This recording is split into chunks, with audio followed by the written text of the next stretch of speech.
Disa pyetje nga panelistët e Medias 10, kolegët tonë që vinë në studiot qoftë politiko, qoftë adresa për opinione. Edhe pyetja parë vjen nga Sadik Zeqiri, thotë zonja Osmani, se ish presidente e Kosovës, vlerësimi juaj, a është duke e shkel kushtetutën lëvizja vetëvendosje, cilat duhet janë masat nëse është duke u shkel? Dhe thotë një pyetje, nëse mund ta zbuloni me ndandane me ne, brenda në takimin Kurti Abdi Gjiku, është thënë që Vjosa Osmani nuk mund diskutohet për presidente nga zoti Kurti.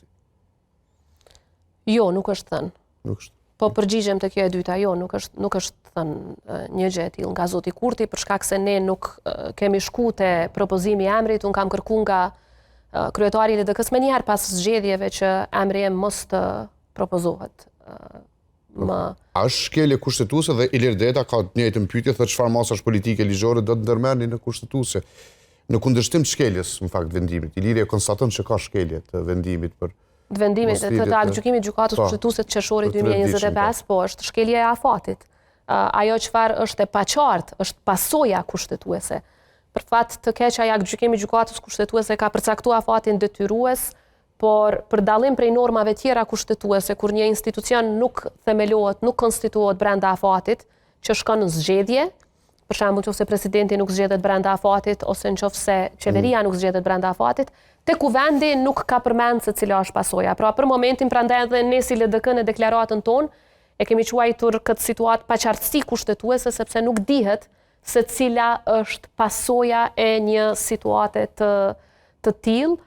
Por besoj që do të dihet pasi të themelohen institucionet, sepse sa kam dëgjuar nga disa parti të tjera, ata kanë pikpyetje rreth akteve kushtetuese që mund të nxjerrë një kuvend i tillë.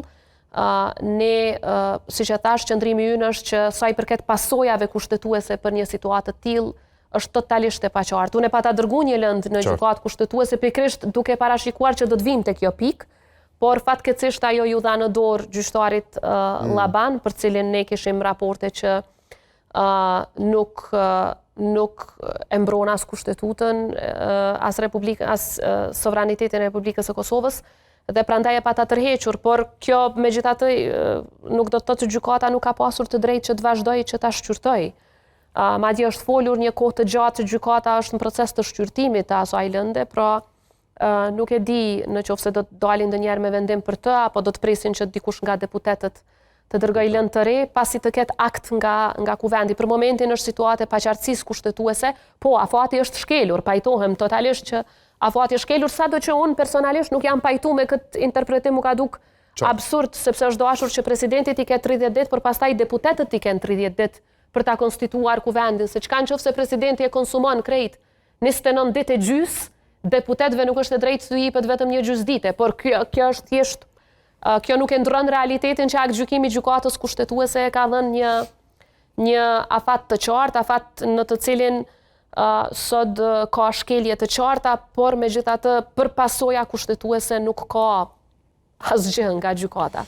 Halil Matoshi na e kujton shkeljen që ka ndodhur me zgjedhjen e Nenad Rashiqit për nën kryetar, dhe në fakt në pyetjen e tij thotë apo është bërë atëherë kur ka qenë nën kryetari i kuvendit kur zgjon në kryetari i kuvendit thotë a është bërë thotë traditë shkelja e kushtetuesës, dhe natyrisht shqetësimi i vazhdueshëm i Matoshit është për qasjen demokratike të institucioneve tona karshi komuniteteve të marginalizuara, në këtë rast komunitetit serb. Tash këtu kushtetuta e Kosovës thotë që ulësia nën kryetarit të kuvendit i takon komunitetit serb. Nuk thot partisë më të madhe nga komuniteti serb, thot komunitetit serb. Ashtu thot kushtetuta, dhe deputetët e kuvendit e Kosovës atëherë, kur e kanë votuar zotin Nenad Rashiq, se e ka votuar edhe LDK-ja, ju e dini, e kanë votuar duke pas parasysh këtë nen të kushtetutës.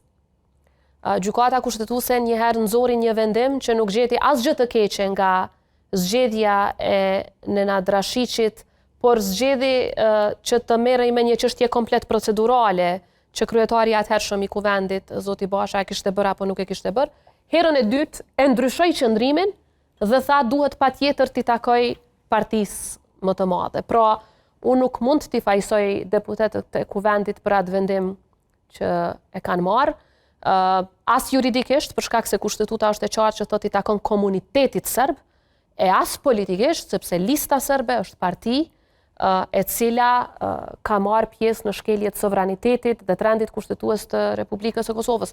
Tash është një akt gjykim komplet tjetër, i cili erdhi pas një kohë të gjatë, i cili thotë që duhet i takoj një pozitë në kryetarit Listës Serbe, pra është rrethane re juridike, mirë po nuk mund të fajsohen deputetët që para këtij akt gjykimi e kanë votuar në Nadrashiqin, sepse kushtetuta thotë komunitetit serb.